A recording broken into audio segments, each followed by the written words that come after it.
Hello everyone. Now tonight I have a film here that I'd like to try and review. The film stars Tom Hanks and Jackie Gleason, and it was made in 1986, and it was directed by Gary Marshall. And this is the film in question, which is called Nothing in Common. It's a really good movie. I really enjoyed it. I watched it last night on my big screen in my cinema room, and basically, it's about a highly successful advertising executive played by Tom Hanks, who's just learned via a phone call from his father that him and his wife are splitting up after 35 years of marriage.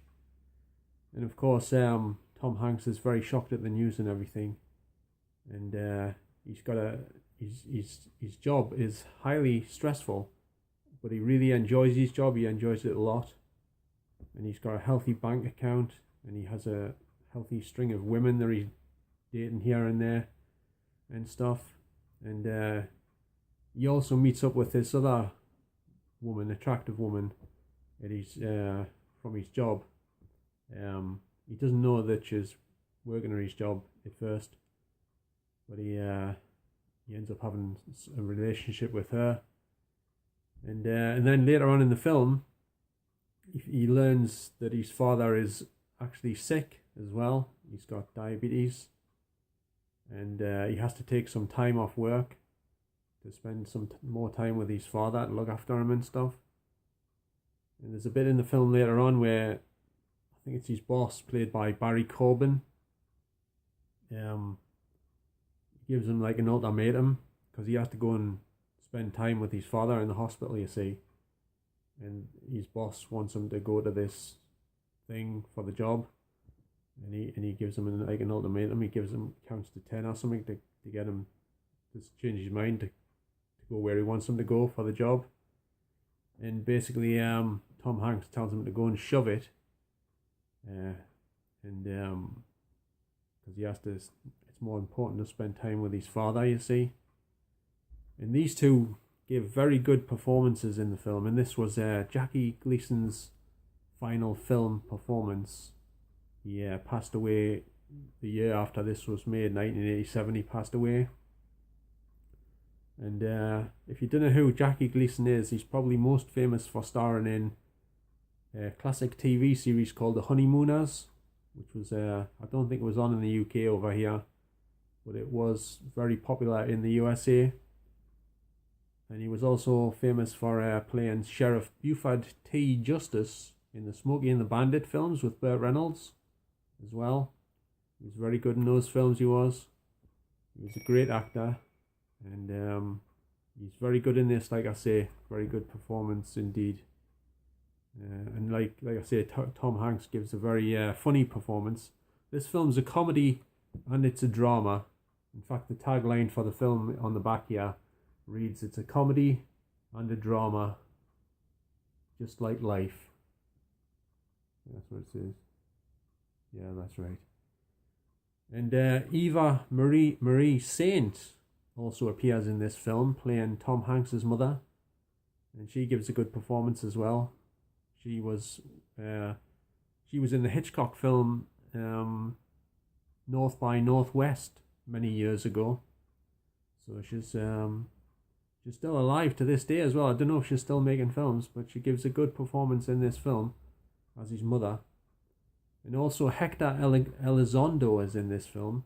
I think he's pretty much in nearly all Gary Marshall's films. He must have been a good friend of Gary Marshall, Hector Elizondo. And in this film he plays Tom Hanks's best friend, and he keeps turning up. He's bald, and he keeps turning up with different hair pieces on that he's trying out, and he's getting Tom Hanks's opinion on his hairpiece. And his mother as well gives her opinion, well, to Tom Hanks anyway, I think. And each time they're saying that his hair doesn't look very good, but I thought his hair looked great. In each hairpiece he had looked real, you know. It didn't look fake. That's what I thought anyway. I thought the hairpieces looked very convincing, you know, because they were obviously professionally done by professional hairstylists and what have you. They've been fixed on properly, and they were obviously expensive hair pieces. They weren't just some cheap rugs, that he's just slung on there. But the film is 119. Is it 119 minutes? 118 minutes long, it says here. So it's quite a long one. And like I say, the film has got a really good soundtrack on it, featuring Christopher Cross, who happens to be one of my favourite singers. He does a great opening track on the opening titles of this film, which seems to be the theme for the film, although the Thompson twins also did a theme tune for the film, actually called Nothing in Common. So that's a really good track as well. And there's some songs by Richard Marx. Well, there's one song by Richard Marx in the film, and also a song by Carly Simon, and a few other people as well. But I really enjoyed this film. Like I say, I watched it last night on my cinema screen, my big screen upstairs in my cinema room, and the transfer is really very good. There's some scenes that don't look quite as clear as others. I think they must have shot some bits of the film on different film stock or something, or maybe they've replaced some segments of the film with maybe they just had to replace parts of the film because it had got damaged or something, and they made new bits to put in or something. I'm not sure what happened there, but I think my theory is that maybe they just shot it on different bits of film, types of film stock or something. But the film is very sharp for the most part. Like I say, there is some slightly softer scenes I've just mentioned, but they're really still pretty good. And like I say, I watched it on a big screen, so I was well impressed. Very clear transfer indeed. There is some grain on the film, so if you don't like grain, I mean, you might not love it, but the grain isn't too bad. On some scenes it's heavier than others, obviously, but for the most part it's not too bad at all. It's a very clean looking transfer, very colourful, and it's quite pristine looking for a film made in 1986, I must admit. Very impressed with the transfer. And the sound is in DTS HD Master Audio 2.0, where I believe it's mono put through 2.0. I didn't have a problem with the sound at all on this film. It was very clear. The music sounded good, and the dialogue was clear as well, because I often have a problem with a lot of films where the dialogue is quite low in places, and you have to ramp up the volume and then to hear them properly, and then usually the music's like blaring. But on this one I didn't have that problem at all. Everything was very clear indeed, actually. Very clear. Very easy listen. Very enjoyable listen this film was. Especially since the music was so good as well. I was well impressed with the music on this film. I was wanting to get the hold of the CD soundtrack, but I looked it up last night on Amazon, and it's going for over £30. So I thought, I think I'll give that one a miss. Unfortunately, bit expensive. Like, it must be out of print now or something.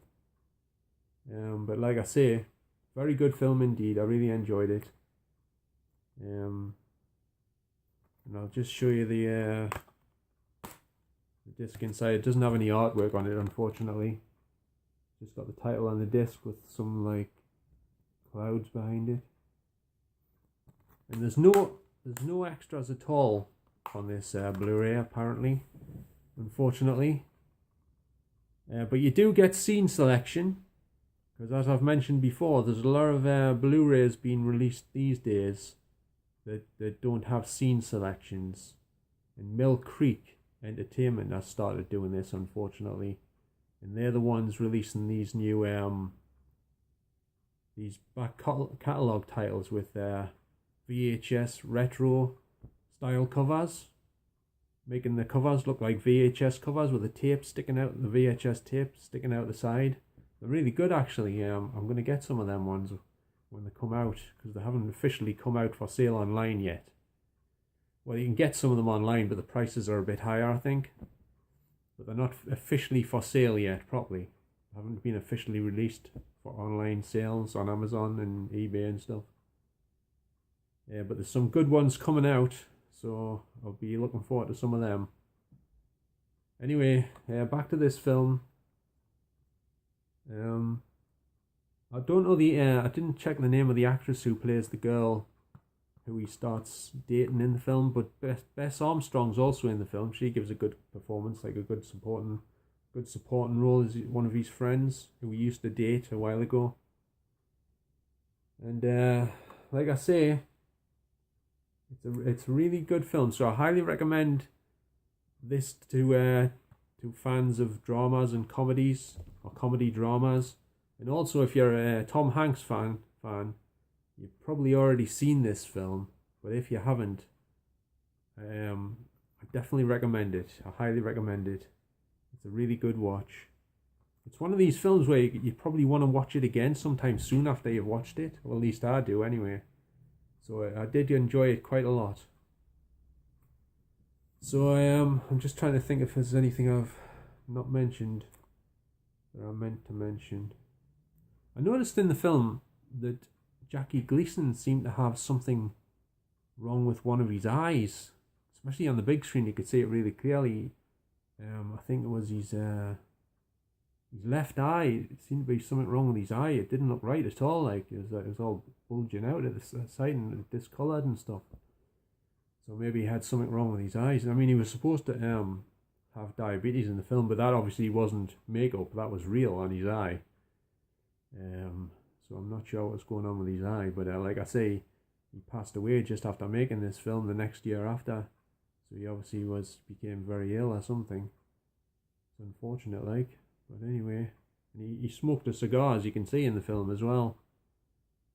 So I'm not sure if he smoked cigars in real life. Maybe somebody watching can fill us in on that information if you know whether he smoked cigars or not. Was he a smoker of cigars in real life, or was that just for the film? Just wondering. Anyway, that's pretty much my review of Nothing in Common. And Gary Marshall, the director of this film, also passed away not long ago, unfortunately. Yeah, he's probably most famous for directing Pretty Woman with Richard Gere and Julia Roberts. But he's done lots of films like what's it called? Valentine's Day, New Year's Eve, Mother's Day, stuff like that. His films are usually around 2 hours long. I don't think he's done any that, to my knowledge, that were around 90 minutes. He liked to do like longer films. So anyway, I'd just like to thank everyone for watching this video. And as usual, if you liked it, could you please give us a thumbs up? But if you didn't, obviously give us a thumbs down. And don't forget to subscribe if you're new to my channel. And hit the notification bell if you'd like to receive updates when I upload new videos.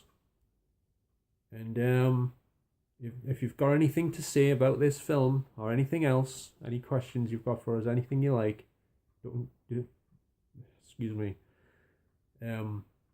just leave a comment underneath this video and I'll get back to you as soon as possible. So thanks very much for watching, everyone, and I shall catch you on the next video. So bye for now.